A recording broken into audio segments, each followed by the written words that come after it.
अगस्त 1947।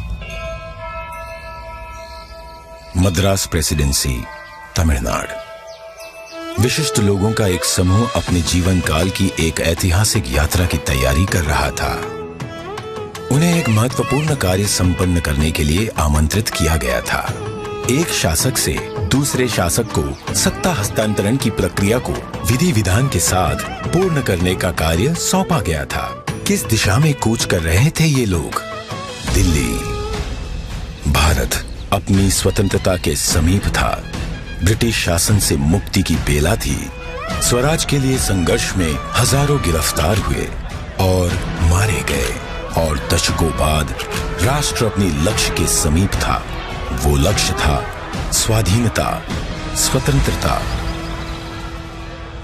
अब अंतिम viceroy Lord Mountbatten को एक महत्वपूर्ण कार्य करना था, भारतीयों को उनका स्वराज्य सौंपने का कार्य।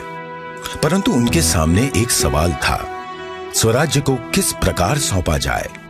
ऐसे में हाथ मिलाने की रस्म शायद ही काम आए। तो इस गौरवशाली क्षण के प्रतीक के रूप में कौन सी रस्म अपनाई जाए? उन्होंने पंडित जवाहरलाल नेहरू के सामने अपना ये सवाल रखा। यह एक उचित सवाल था जिसके बारे में विचार विमर्श की आवश्यकता थी। नेहरू जी ने यह प्रश्न जाने माने स्वतंत्रता सेनानी श्री सी राजगोपालाचारी के सामने रखा, जिन्हें राजा जी के नाम से जाना जाता था। वे तमिलनाडु से थे। नेहरू राजा जी की विद्वता और भारतीय परंपराओं और सभ्यताओं पर उनके ज्ञान का सम्मान करते थे। राजा जी को इसका समाधान भारत के गौरवशाली अतीत में मिला।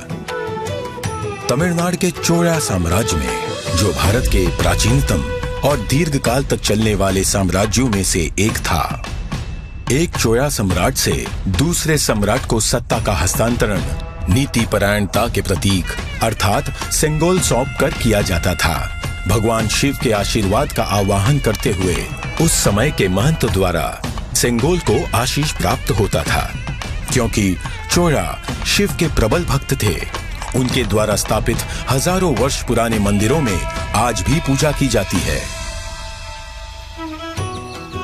राजा जी ने इसी परंपरा और समारोह के आयोजन की सलाह दी, जिसे नेहरू जी ने स्वीकार किया। राजा जी ने बिना समय गवाए इस समारोह के लिए प्रमुख धार्मिक मठ या आश्रम तिरुवावड़दुराई आदीनम से संपर्क किया, जिसे 5 सदियों पहले स्थापित किया गया था, और ये तब से चोला भूमि के केंद्र में स्थित है और आज तक कार्यरत है। तत्कालीन मठ प्रमुख 20वें गुरु महासन्निधानम श्रील श्री अंबलवाना देसिका स्वामी ने अपनी अस्वस्थता के बाद भी इस कार्य को स्वीकार किया। उन्होंने सेंगोल बनाने का दायित्व मद्रास के प्रसिद्ध स्वर्णकार वुम्मड़ी बंगारू को सौंपा।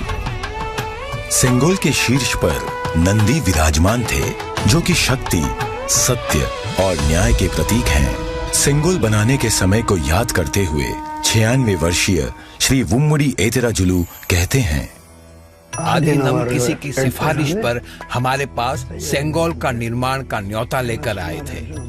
उन्होंने हमें इसके चित्र दिखाए। यह एक गोल लंबाकार वस्तु थी, जिसे बिल्कुल वैसे ही बनाना था। यह एक महत्वपूर्ण स्थान पर जा रहा था, इसलिए उच्च गुणवत्ता आवश्यक थी। हमें इसके निर्माण का आदेश मिला। यह चांदी से बना था, जिस पर सोने की परत थी। आधीनम के सानिध्य में इस निर्माण से जुड़कर मैं बहुत ही प्रसन्न था। स्वतंत्रता सबके लिए गौरवशाली क्षण था, पर आधीनम द्वारा हमें सेंगोल निर्माण का दायित्व सौंपने से उस क्षण का महत्व बढ़ गया था। परम पावन मठ प्रमुख ने उप प्रमुख श्रील श्री कुमारस्वामी तंबिरान, आदिनम के ओदुवार विशेष गायक माणिक्यम और नादस्वर विद्वान TN राजरत्नम पिल्लई को आयोजन संपन्न कराने का दायित्व सौंपा। ये दल एक विशेष विमान से दिल्ली पहुंचा। 14 अगस्त 1947 की रात्रि को श्रील श्री कुमारस्वामी तंबिरान ने रीतिनुसार सेंगोल को लॉर्ड माउंटबेटन को सुपुर्द किया।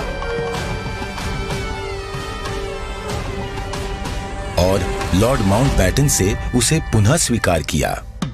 तत्पश्चात सेंगोल पर पवित्र जल छिड़का गया।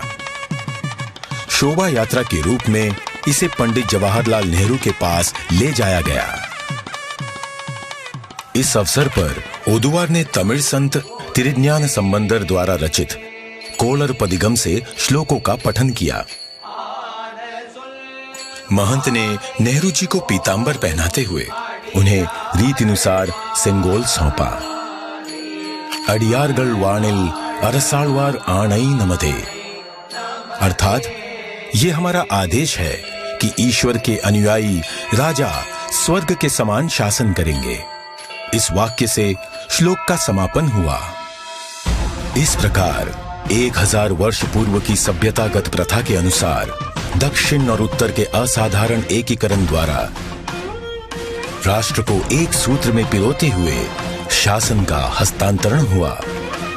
तत्पश्चात नेहरू जी ने श्री राजेंद्र प्रसाद सहित कई नेताओं की उपस्थिति में सेंगोल को स्वीकार किया। आगे चलकर श्री राजेंद्र प्रसाद भारत के प्रथम राष्ट्रपति बने। इस ऐतिहासिक घटना का उल्लेख व प्रकाशन राष्ट्रीय और अंतर्राष्ट्रीय मीडिया में किया गया।